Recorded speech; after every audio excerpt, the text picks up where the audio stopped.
മച്ചാന്മാർ അങ്ങനെ നമ്മുടെ മാരുതി 800-ൻ്റെ മോഡിഫിക്കേഷനും റീസ്റ്റോറേഷനൊക്കെ ഇങ്ങനെ നടന്നുകൊണ്ടിരിക്കുക. ഏറ്റവും വലിയ ടാസ്ക് ഉണ്ടല്ലോ നമ്മുടെ പൊല്യൂഷനായിരുന്നു. കാരണം ഞാൻ ഫസ്റ്റ് ആ കാര്യം വിട്ടുപോയി. ആ പൊല്യൂഷൻ എടുക്കാൻ പോയപ്പോഴത്തേക്കും വേറെ 1-2 ബൈക്ക് കിട്ടാൻ കിടപ്പുണ്ട്. പെട്രോൾ വണ്ടിക്ക് മൊത്തത്തിൽ കിട്ടൽ കുറവാണ്. പിന്നെ ഒരു മാരുതി ടൂറ് ഒന്ന് കിട്ടാണ്ട് പോയി പടുതുകൊണ്ട് വന്ന വണ്ടിയാണ്, അതിനും കിട്ടിയില്ല. അപ്പോൾ ഇത് പറഞ്ഞ് കിട്ടാൻ പോകുന്നില്ല.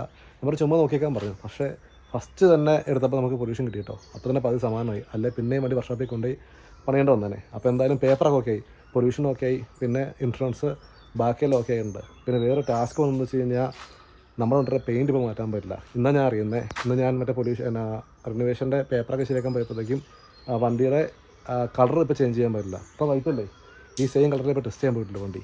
അത് കഴിഞ്ഞിട്ട് നമുക്ക് ബ്ലാക്ക് ആക്കാൻ പറ്റുള്ളൂ. അല്ലെങ്കിൽ ബ്ലാക്ക് ആക്കിയിട്ട് RC ബുക്ക് വന്ന് കഴിഞ്ഞിട്ടാണ് ടെസ്റ്റ് ചെയ്യാൻ പറ്റുള്ളൂ. അല്ലാണ്ട് നമുക്ക് ഒരുമിച്ച് ഇതൊന്നും ചെയ്യാൻ പറ്റില്ല. ഞാൻ ഇന്നാ സംഭവം അറിഞ്ഞപ്പം മൊത്തത്തിൽ പണി കിട്ടി. കാരണം ഇപ്പോൾ ഒന്ന് പെയിൻറ്റ് ചെയ്യണം. ഇത് ഫുൾ പെയിൻറ്റ് ചെയ്യുന്ന വണ്ടിയാണ്. ഇപ്പോൾ ഒന്ന് മൊത്തം പെയിൻറ്റ് ചെയ്യണം. അത് കഴിഞ്ഞിട്ട് പിന്നെ ടെസ്റ്റ് ചെയ്തിട്ട് പിന്നെ കൊണ്ട് ബ്ലാക്ക് ആക്കണം. അപ്പോൾ ഇരട്ടി എക്സ്പെൻസ് ആട്ടോ. അപ്പോൾ എന്തായാലും വേറെ വഴിയില്ല. അല്ലെങ്കിൽ പിന്നെ ഇപ്പം പെയിൻറ്റ് ചെയ്തിട്ട് പേപ്പർ മാറിയിട്ട് പിന്നെ ടെസ്റ്റ് ചെയ്യണം.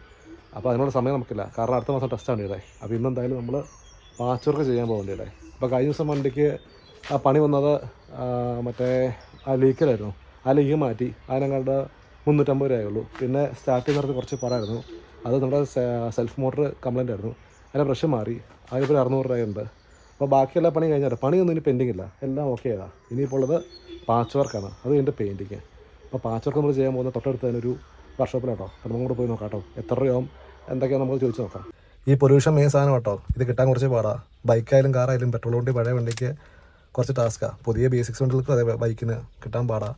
അപ്പോൾ ഇത് കണ്ടോ, ഇതിൻ്റെ പൊല്യൂഷനാണ്. ഇത് കിട്ടി. എന്തായാലും മെയിൻ സാധനമായിരുന്നു ഇത്. ഞാൻ ആദ്യം വിട്ടുപോയി, പിന്നെ ഓർത്തേ. എന്തായാലും ആ കാര്യത്തിൽ നമുക്കെല്ലാം നെഗറ്റീവ് ആദ്യം പറയുന്നു, പക്ഷേ ഈ കാര്യത്തിൽ മാത്രം പോസിറ്റീവായിട്ട് സംഭവിച്ചു. പിന്നെ ഇത് ഇൻഷുറൻസിൻ്റെ പേപ്പറാണ്, രണ്ടും പുതിയതാണ്. അപ്പോൾ എന്തായാലും പേപ്പർ വർക്കൊക്കെ ശരിയാക്കിയിട്ടുണ്ട്. ഇനിയിപ്പോൾ ആപ്പാറേ ഉള്ളത് ടെസ്റ്റിൻ്റെ കാര്യങ്ങളാണ്. അപ്പോൾ എന്തായാലും നമുക്ക് വണ്ടി പാച്ച് വർക്ക് ചെയ്യാൻ പോകട്ടോ. ആദ്യമൊക്കെ വണ്ടി സ്റ്റാർട്ടാക്കുമ്പോഴത്തേക്കും സ്റ്റാർട്ടാകാൻ കുറച്ച് പാടായിരുന്നു. ഒന്നെങ്കിൽ ഇങ്ങനെ അടിച്ചടിച്ച് നിൽക്കും, അല്ലെങ്കിൽ സ്റ്റാർട്ടാവില്ല. അപ്പോൾ ഞാൻ ആദ്യം ഓർത്ത് ബാറ്ററി പോയതായിരിക്കുന്നു. പക്ഷേ ബാറ്ററിയുടെ കുഴപ്പമില്ലായിരുന്നു, അത് സെൽഫ് മോട്ടർ കുഴപ്പമായിരുന്നു. ബ്രഷ് മാറിയപ്പോൾ ഓക്കെ ആയിട്ടോ. 600 രൂപയുള്ളൂ. ഇപ്പോൾ അത് നോക്കിയേ കണ്ടോ, ഒറ്റയടിക്ക് വണ്ടി സ്റ്റാർട്ടാണ്. ഇതിപ്പം ഒരു 2 ദിവസം 3 ദിവസം എടുക്കാണ്ടിരുന്നാലും നമ്മൾ അടിച്ച് കഴിഞ്ഞാൽ വണ്ടി ഒറ്റയടിക്ക് സ്റ്റാർട്ടാക്കിക്കോളും. അപ്പോൾ എന്തായാലും ഇത്രയും പഴയ വണ്ടിയൊക്കെ ഇതുപോലെ റെഡി ആവുന്നുണ്ടല്ലോ, അത് തന്നെ വലിയ കാര്യം. അപ്പോൾ എന്തായാലും നമുക്കിനി ഉണ്ടല്ലോ പാച്ച് വർക്ക് ചെയ്യാൻ പോകാം. വണ്ടിയുടെ പാച്ച് വർക്ക് കഴിഞ്ഞിട്ടോ വ്ളോഗ് ചെയ്യേണ്ടത് വേറൊന്നുമില്ല. അതിന് കാരണം ഞാൻ പറയാം. ഞാൻ ഈ വണ്ടിയും കൊണ്ട് 2-3 സ്ഥലത്ത് പോയി. തൊടുപുഴ തന്നെ. ആർക്കും വണ്ടി എടുക്കാൻ താല്പര്യമില്ല. ഒന്നത്, പിന്നെ സമയം. വണ്ടിക്ക് പാച്ച് വർക്ക് ചെയ്യാൻ 2-3 ദിവസം ആവുമെന്ന് പറഞ്ഞു. അത് പോട്ടെ, പക്ഷേ വിഷയം അതല്ല. അടുത്ത മാസമേ നമുക്ക് ഈ വണ്ടിയുടെ പാച്ച് വർക്ക് ചെയ്യാൻ പറ്റുള്ളൂ എന്ന് പറഞ്ഞു. അങ്ങനെ നോക്കുവാണെങ്കിൽ നമുക്ക് എന്തായാലും അടുത്ത മാസം 20-ന് മുമ്പ് വണ്ടി ടെസ്റ്റ് ചെയ്യാൻ പറ്റില്ല. അപ്പോൾ ഞാൻ 2-3 സ്ഥലത്ത് കാണിച്ച് നോക്കി. ആർക്കും എല്ലാവരും തിരക്കാന്ന് പറയുന്നത്. ലാസ്റ്റ് നമുക്ക് നമ്മുടെ ഒരു ഫ്രണ്ടിൻ്റെ കെയർഫിൽ ഒരാളെ കിട്ടി. ആൾ കൊണ്ടുപോയി പാച്ച് വർക്ക് ചെയ്തു 1 ദിവസം കൊണ്ട്. അതാണ് ഞാൻ പോകേണ്ടിരുന്നത്. 1 ദിവസം കൊണ്ട് പാച്ച് വർക്ക് ഫുൾ ചെയ്ത് കിട്ടി. ഇപ്പോൾ വണ്ടിക്കകത്ത് പുട്ടി കിട്ടും. ഇതിന് പെയിൻറ്റ് ചെയ്താൽ മതി. എല്ലാം പെട്ടെന്നായിരുന്നു. അപ്പം നമുക്കെന്തായാലും ഈ മാസം ലാസ്റ്റ് അല്ലെങ്കിൽ ജനുവരി 2-ാം തീയതിക്ക് മുമ്പ് നമുക്ക് വണ്ടി ഇറക്കാൻ പറ്റും കേട്ടോ. ടെസ്റ്റ് എന്തായാലും പെൻഡിങ് ആവില്ല. ഒരിക്കലും പ്രതീക്ഷിച്ചല്ല. ആ വ്ളോഗ് ചിലപ്പോൾ താമസിച്ചേ ഉള്ളൂ. പക്ഷെ നമുക്ക് ജനുവരി 3-ാം തീയതിക്ക് മുമ്പ് വണ്ടി ഉറപ്പായിട്ടും കിട്ടും. ടെസ്റ്റ് എന്തായാലും മുടങ്ങൂല. അപ്പോൾ എന്തായാലും വണ്ടി നോക്കി എല്ലാം തന്നെ എഞ്ചിനൊക്കെ വാഷ് ചെയ്ത് എല്ലാം സെറ്റാക്കിയിട്ടുണ്ട്. ഫുൾ ബോഡി ലെവലിങ് കഴിഞ്ഞു. ബമ്പർ ഫിക്സ് ചെയ്തു. അതുപോലെ അകത്ത് തുരുമുണ്ട്, അത് പണി എല്ലാം കഴിഞ്ഞിട്ടോ.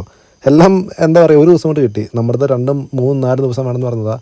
റേറ്റൊക്കെ പറഞ്ഞത് 5000 രൂപ 6000 രൂപ ആവുന്ന ആദ്യം പറഞ്ഞത്. ഇതിപ്പോൾ ചെയ്ത എമൗണ്ട് ഞാൻ ലാസ്റ്റ് പറയാം. കറക്റ്റ് എനിക്ക് എമൗണ്ട് എത്രയാണെന്ന് കിട്ടിയിട്ടില്ല. അപ്പോൾ ലാസ്റ്റ് എല്ലാ എമൗണ്ടും ഞാൻ പറയാം കേട്ടോ. അതുപോലെ വേറൊരു കാര്യം, നമ്മൾ വണ്ടി പണിയുമ്പോഴേ ഏറ്റവും കൂടുതൽ പൈസ ആവുന്ന പാച്ച് വർക്കാണ് കേട്ടോ. എനിക്ക് മനസ്സിലായ കാര്യം അത്. മച്ചാന്മാരിപ്പോൾ വണ്ടിയിൽ പാച്ച് വർക്കൊക്കെ ഉള്ളവർ മിനിമം ഒരു 2-3-4 വർഷമേ കണക്കാണ് കേട്ടോ. കാരണം പലയിടത്തും പല റേറ്റാണ്. എൻ്റെ അനുഭവം അത്. പിന്നെ അപ്പോൾ ഇതൊക്കെയുള്ള ഇന്നത്തെ വീഡിയോയിൽ. ബാക്കിയുള്ള ഡീറ്റെയിൽസും അതുപോലെ ഫുൾ റേറ്റൊക്കെ ഞാൻ നെക്സ്റ്റ് വീഡിയോ പറയാം കേട്ടോ. അപ്പോൾ ഓക്കേ.